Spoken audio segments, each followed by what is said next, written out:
That face in the mirror holds a mystery you have known your entire life. Who is the person really looking back at you beneath the name, the job, and all the stories you tell about yourself? This is the single most important question you can ever ask, and by the end of this journey, you will understand not just why it matters, but how to begin finding your own authentic answer. We are about to travel through time, uncovering powerful stories of self-inquiry from ancient philosophers, enlightened sages, and even modern seekers. We will see how a young prince's shocking discovery and a teenager's fearless experiment with death both point toward the same profound truth about who you really are. What part of your own story feels most unresolved right now? There is an ancient story of a prince stolen as an infant and raised by humble woodcutters in a distant forest. He grows up believing he is one of them, learning their trade, speaking their language, and living within the confines of their simple world. He carries water, gathers firewood, and accepts his lot in life without complaint. Yet a quiet unease follows him. He feels a strange dissonance when he looks at his own hands, calloused from labor, sensing they were meant for a different purpose. He watches the noble travelers passing through the woods and feels a pang of inexplicable familiarity, a deep, wordless longing he cannot explain. This feeling is the first crack in his reality, the first whisper of a question he has never dared to ask. Who am I, truly? The defining moment arrives when a wise elder from the royal court, who never stopped searching, finally finds him. The elder does not simply tell the boy he is a prince. Instead, he holds up a polished silver shield, and in its reflection, the boy does not just see a dirty-faced woodcutter. He sees the same regal bearing, the same determined brow as the king himself. In that instant, his entire world shatters and reassembles. Every moment of feeling out of place, every unexplained yearning, suddenly makes perfect sense. He was never a woodcutter, he was a prince who merely believed he was one. This story is our story. You are that prince. You are not stolen by bandits, but by the relentless flow of time and the accumulation of identities handed to you since birth. You were given a name, a nationality, a religion, and a set of expectations. You are told you are a student, then an employee, a parent, a consumer. You learned to play these roles so well that you started to believe the costume was your own skin.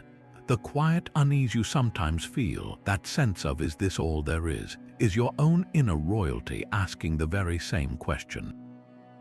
It is the part of you that knows, on some fundamental level, that you are far more than the job title on your business card or the story you tell at a party. You have simply forgotten, and the journey of self-inquiry is the wise elder finding you in the woods, holding up a mirror, and helping you remember who you have been all along. This same question echoes through the bustling heart of ancient Athens. A man named Socrates stands in the marketplace, surrounded by citizens who believe they know exactly who they are, respected generals, pious priests, and wealthy merchants. He approaches them not with answers, but with a simple, devastating question. What is courage? What is justice? Can you truly define these virtues you claim to embody? One by one, their confident answers crumble under his gentle, persistent inquiry. They find they cannot coherently explain the very principles that form the foundation of their identities. Socrates was not trying to humiliate them. He was performing a public service, like a surgeon lancing a wound. He believed that the first and most crucial step toward wisdom was to recognize our own profound ignorance, to admit that we do not really know who we are or what we are living for. His most famous declaration was not a complex philosophical theorem.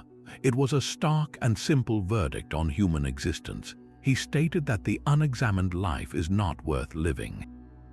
Think about the sheer weight of that statement. He is not saying an unexamined life is less efficient or a bit unfulfilling. He declares it is not worth the breath it takes to live it. This was not an academic suggestion. It was a moral imperative for Socrates to live without ever questioning your own beliefs, your desires, your fears, and the stories you tell yourself is to live as a sleepwalker in your own life. You are merely acting out a script written by others, by your culture, your family, your own uninvestigated assumptions. His method transforms self-inquiry from a quiet, personal unease into a courageous, philosophical act. It becomes the very engine of a meaningful existence. The Athenian marketplace, with its noise and chaos, is your own mind. The confident citizens are the various roles and identities you have unquestioningly adopted. And the relentless questioning, that is the voice of your own awakening consciousness, refusing to accept the costume as the person wearing it. It is a demanding path. The city eventually sentenced Socrates to death for corrupting the youth with his questions, a powerful testament to how threatening true self-inquiry can be to established orders both outside and within us. Yet by choosing to drink the hemlock rather than renounce his right to question, he demonstrated that discovering who you are is a truth worth dying for. That same question, the one that haunted the prince in the woods and fueled the inquiries of Socrates, would next arise in the most opulent of prisons. A young prince named Siddhartha lived in a palace of unimaginable luxury, surrounded by every pleasure, shielded from any hint of discomfort or pain. His father, the king, had built these walls not of stone but of distraction, determined to keep his son from a prophecy that foretold he would become a spiritual seeker. For 29 years, Siddhartha knew only beauty, health, and endless gratification. He was a prince who believed his world was the entire world, his reality the only reality. But a deep, internal restlessness began to stir, a whisper that there must be more. He insisted on seeing the world beyond the palace gates. On a series of chariot rides, his sheltered existence shattered in a few brutal moments. First, he saw a person frail and bent, their body withered by time. His charioteer explained this was old age, a fate that awaits everyone. Then, he encountered a person racked with disease, trembling in agony. This was sickness, an affliction that can strike anyone without warning. Finally, he saw a corpse being carried to its funeral pyre. This was death, the undeniable end of all life. In the face of these truths, his entire identity as a carefree prince became meaningless. The question was no longer philosophical. It was a visceral scream from the depths of his being. If this is life, a brief procession from youth to decay and inevitable death, then who am I in the middle of all this suffering? What part of me, if any, is truly free?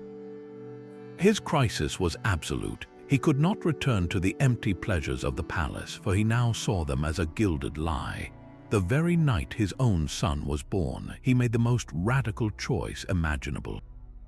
He renounced it all, his title, his family, his immense wealth, and walked out into the forest with nothing but the clothes on his back.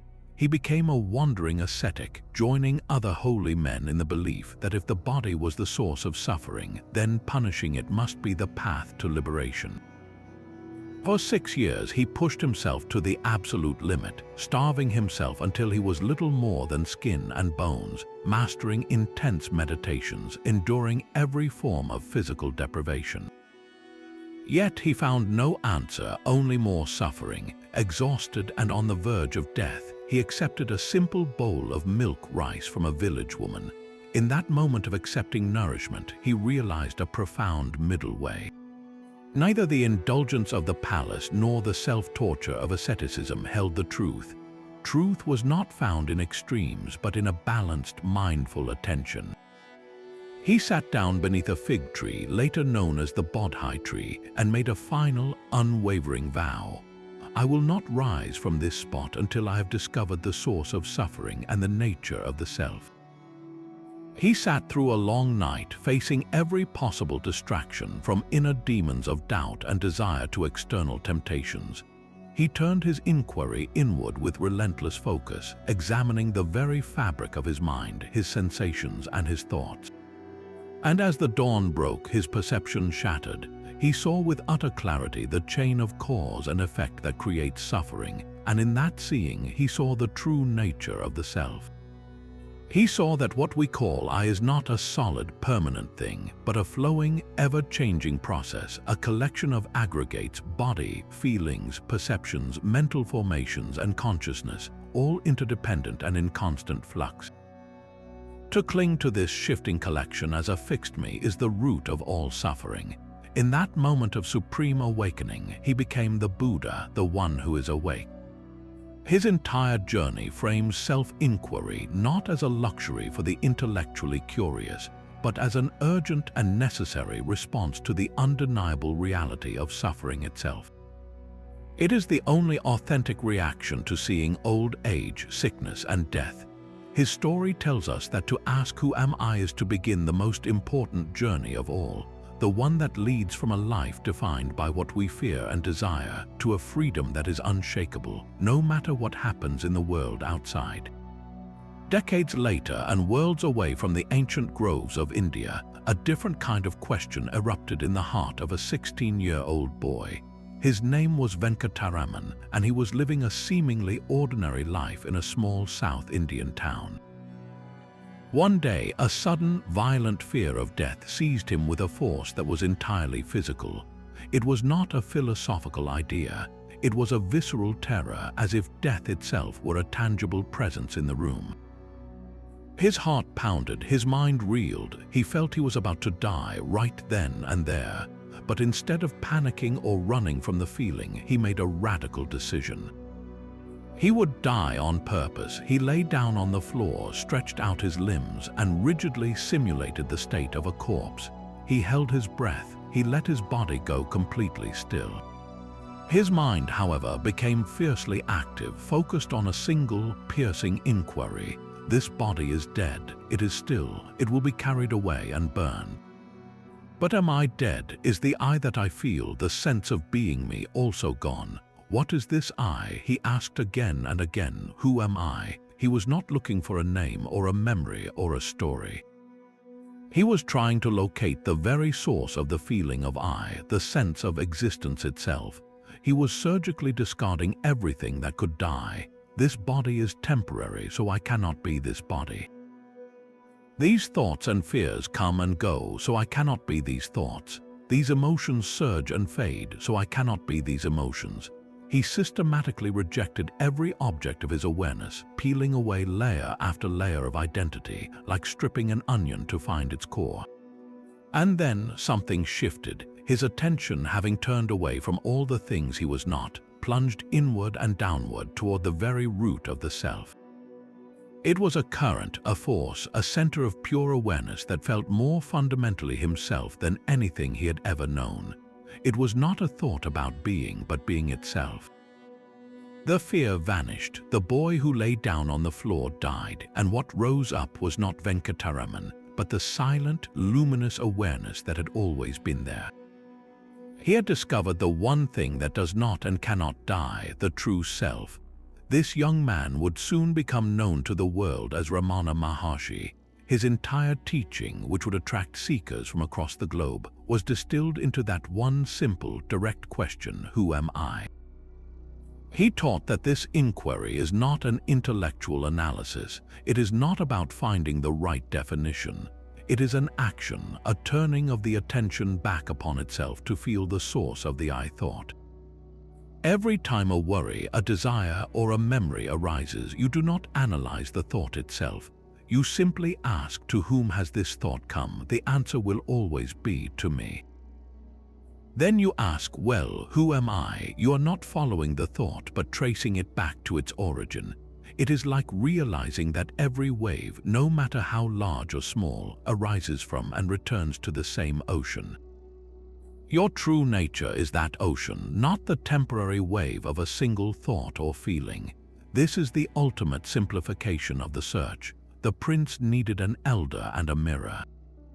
The Buddha needed a journey of extreme austerity. Socrates needed a dialogue partner, but Ramana Maharshi points to a path available in any moment, on any floor, in any life.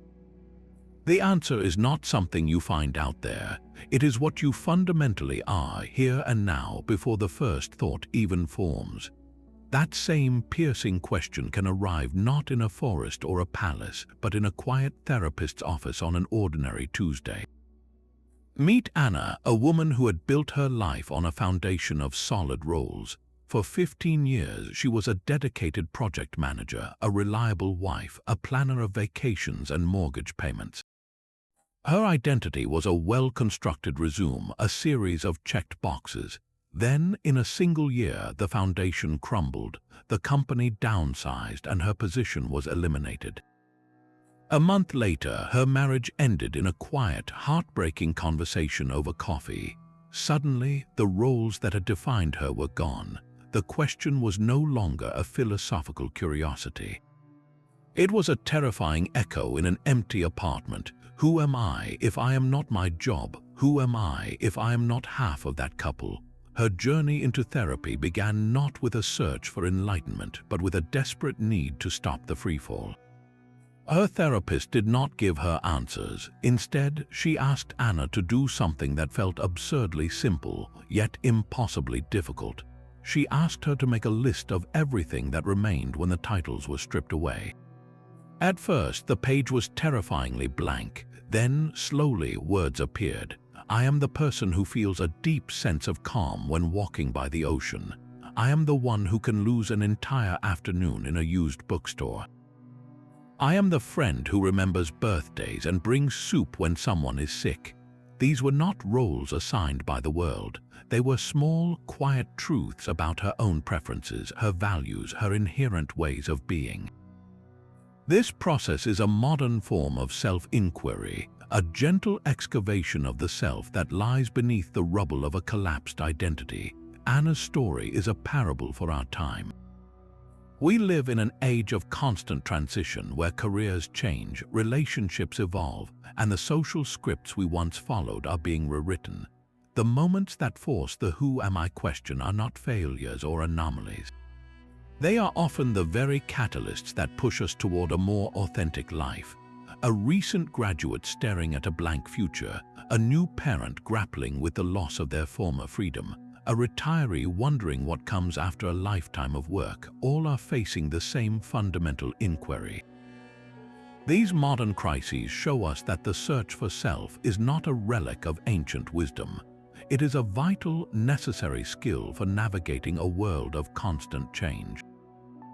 The answer is not found in a new job title or a new relationship, but in the courageous and ongoing process of asking the question itself, of rediscovering the prince beneath the woodcutter's clothes, not in a fairy tale, but in the reality of our own lives. Announcing yourself as a successful chief executive officer can feel like standing on top of a mountain. You have earned the title, the corner office, the respect. It is a powerful story, and you tell it to yourself every day. But what happens when the mountain crumbles? A single bad quarter, a disruptive competitor, a market crash, and the title is gone. The story of being a successful chief executive officer shatters in an instant. For the person who believed that story was their entire identity, it is not just a professional setback. It is an existential catastrophe. The thought I am a failure is not just a thought, it feels like a verdict on their entire being. This is the trap of labels, the moment a helpful story becomes a suffocating cage. We use these stories to navigate the world. I am a good parent, I am a talented artist, I am a reliable friend. These are useful shorthand until they are not. The problem is not the role itself, but our unconscious identification with it. We glue the label directly to our soul, and when the world peels it away, it feels like it is taking a piece of us with it. The successful chief executive officer who fails does not suffer because of the financial loss alone. They suffer because they have forgotten who they are without the nameplate on the door. They have confused the suit for the person wearing it.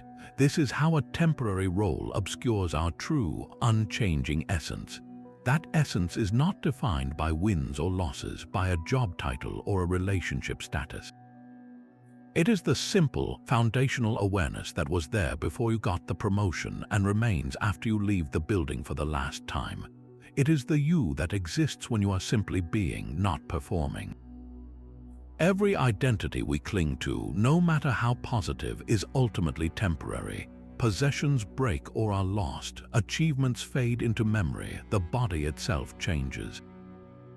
To build your sense of self on these shifting sands is to invite perpetual anxiety, a quiet dread that the next change, the next loss, will be the one that finally unmakes you. The invitation is not to abandon your roles, but to wear them more lightly, like a jacket you can take off rather than a second skin. You can be a dedicated professional without believing you are only that. You can be a loving partner without fusing your entire existence to the relationship. This is the path to a profound and unshakable freedom. The freedom to experience failure without becoming a failure, to lose a job without losing yourself. The fear of losing your identity is precisely why finding it matters. We have walked with a prince, a philosopher, a Buddha, and a modern woman, all asking the same essential question. Now, how do you begin this inquiry in your own life amidst the noise of daily responsibilities? The answer lies in simple, consistent practices that turn a philosophical idea into a lived experience. One of the most direct methods is journaling with a single, focused prompt. Set aside 10 minutes each morning before the day's demands begin to pull you in different directions. At the top of a clean page, write the question, "Who am I?" Then begin writing whatever arises. Your first answers will likely be the surface identities. I am a teacher, I am tired, I am someone who worries about money. Write them all down without judgment. Then look at the first answer and gently inquire deeper. If you wrote I am a teacher, ask yourself, but who is the one being a teacher? If you wrote I am tired, ask who is aware of this tiredness. The goal is not to find a final answer, but to notice the space from which all these answers emerge. You are not the thought, but the awareness observing the thought. This simple act of writing and questioning can create a small but crucial gap between you and the stories you tell yourself. Another powerful technique is a mindfulness meditation focused directly on the sense of I. Find a quiet place to sit comfortably. Close your eyes and bring your attention to your breath, simply feeling the natural rhythm of inhalation and exhalation. After a minute, let the breath fade into the background. Now turn your attention inward and ask silently, who is aware? Do not try to answer with words. Instead, feel into the sensation of being, the simple, undeniable sense that you exist. Notice where in your body you feel this I sense most strongly. Is it in the head, the chest? Just rest your awareness there, like a gentle light illuminating the feeling of being itself. When a thought about a meeting or a memory arises, do not follow it. Simply notice the thought and then gently return your attention to the basic feeling of I am. This is not about emptying the mind, but about changing your relationship to its content. You are learning to sit as the awareness behind the mental noise, the silent witness that is always present. For a more active practice, try a contemplative walk. Leave your phone behind and walk slowly in a natural setting, if possible. As you walk, bring your attention to the sensations in your body, the feeling of your feet touching the ground, the air on your skin. Then begin to notice the thoughts and feelings that pass through you like clouds in the sky. Instead of getting caught in a story about a thought, simply label it. There is a thought about work, there is a feeling of anxiety, there is a memory. By naming these experiences, you create a small distance. You are not the cloud, you are the vast sky watching the cloud drift by. This practice trains you to observe your inner world without immediately identifying with it, loosening the grip of habitual reactions. These are not complicated rituals reserved for monks on mountaintops. They are tools for real life available to you right now. The prince remembered his royalty through a reflection. You can begin with a pen and a blank page. Socrates challenged assumptions through dialogue. You can start a silent dialogue with your own sense of self. The journey of 1,000 miles begins not with a single step, but with a single, courageous question. From the palace to the marketplace, from the forest floor to the therapist's couch, these radically different journeys all converged on the same fundamental discovery.